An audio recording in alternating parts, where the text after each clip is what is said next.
All right, we're here to talk about the one, the only, the squat.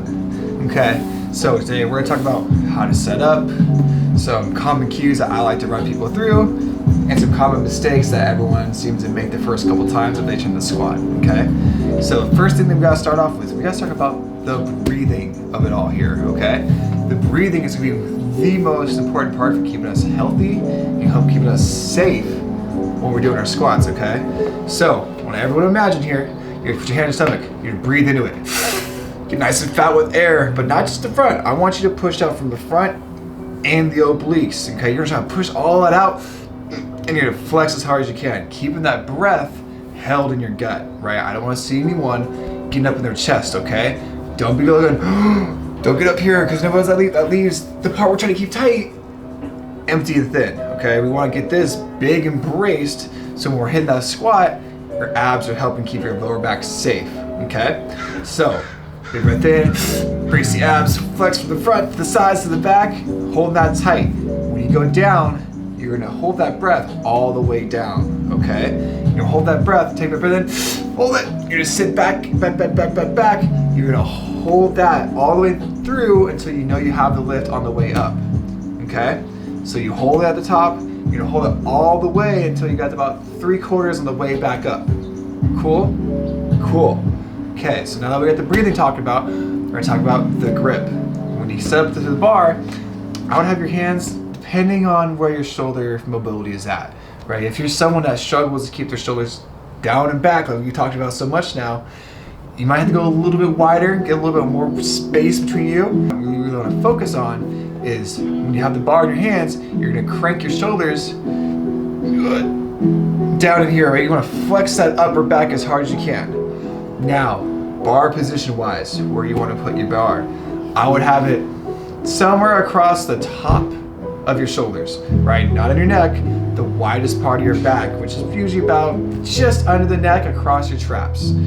So you get that settled in, you get all wedged in, you want to wedge yourself to the bar, you're gonna squeeze everything nice in, you want to crank those elbows down and back, right? So you create this pressure across your upper back, because that tight upper back is gonna mean you're gonna have a strong lower back through this lift. Okay? So you cramp to the bar, you get all nice and wedged in, you're squeezing the bar. Where are your feet at? So generally we want to have your feet a little bit farther than your hips width. Okay, so when you get set up, the bar's on your back, you're gonna take a couple confident steps out. Don't take a lot of steps, just a few. You're gonna take a couple steps back, boop, boop. I take about 3 on average. And I want your feet about a half step wider than your hips. Okay, so this widening of the stance is going to help get your glutes involved, going to get your hamstrings involved, and get your inner thighs a little bit more involved, rather than if your feet were really narrow. Okay, so now that your feet are out there, you want to make sure you take your feet out a little bit, right? We don't want to have your feet really front and back straight, right? Because if you think about it, when your feet are front and back like that, where your knee is going to travel, the only way they have to go is in. So we're going to keep our feet out nice and wide. You're going to turn those toes out so your knees have somewhere to go, aka we want to come out. Okay, so your feet are nice and wide, your upper back is nice and wedged. You take that big breath in at the top, brace, and then you're going to sit back. You're going to push your butt as far back as you can. Okay, you're going to go push your butt back. You're going to keep your core nice and tight. You're going to sit back into your heels. You're sitting back to your heels. You want about 60-40 split to your heels. So most of your weight is on the back part of your foot, which is going to help load your glutes, load your hamstrings, and as you go down, you're going to sit that pressure back into your hips and your glutes. So you go down. You get to the bottom of that parallel point, you're going to drive through your heels. You're going to explode up by pushing your heels into the ground. Okay, so a couple quick tips, a couple common cues that we want to talk about here today. First one is, as you go down, you want to really try to think about pushing your knees out, opening up your taint, however you want to describe it. So as on the way down, as your butt is pushing back, or you're pushing your butt back, you're going to push your knees out wide.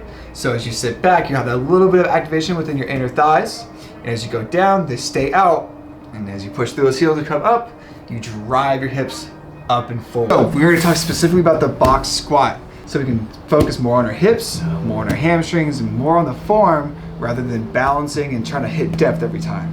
So you wanna put the box about parallel or maybe a little bit higher. If you're really new to squatting, you need to work on the form, okay? So you wanna push your bucket back as far as it'll go. So when you find that box, your hips and your hamstrings are a little bit stretched out. You really feel them engagement on the way back up, okay? So as you sit back, don't be a lazy boy. Don't just fall back on the bench or on the box, whatever you're using. Stay tight. Keep everything engaged so you can feel everything work. And then as you try to launch off the box, don't bounce off the box, okay? You don't want to come down and smack that thing and bounce off and put all that pressure in your spine, okay? Come down nice and slow. Feel it engage and you feel that box. Give it a little tap, hold it for a half a second, and then drive through your heels and really try to explode off the box, okay? So that's gonna lead us to a couple common mistakes, things that happen when you start your squatting journey, okay? The first one is the opposite of what we just talked about, the knees caving in. Everyone sees it, those kind of ugly squats, it hurts to watch, right? Generally happens when you have your stance a little bit too narrow and that your glutes might not be strong enough, okay? So if you feel like your squat is, your knees are caving in, spread out the stance a little bit and lighten the load a little so you can start getting those muscles stronger, okay? The next common mistake here is on the way up or down or however it is, you let your upper back flop, right? You don't lose that rigidity of your upper back. And as you come up, you're gonna feel your upper back, it's gonna be like a good morning all the way up. Don't let that happen. Keep your core tight and use your glutes and your legs to get yourself up, okay? I'll lead us to the next one. Letting your butt beat the rest of your body up, okay? So sometimes when people first start squatting, they have this tendency that they go down, down, down, down, down. As they squat up, their butt pops up and then the rest of their body joins. It's not what you want to do. You want to have your whole body in one motion up, okay?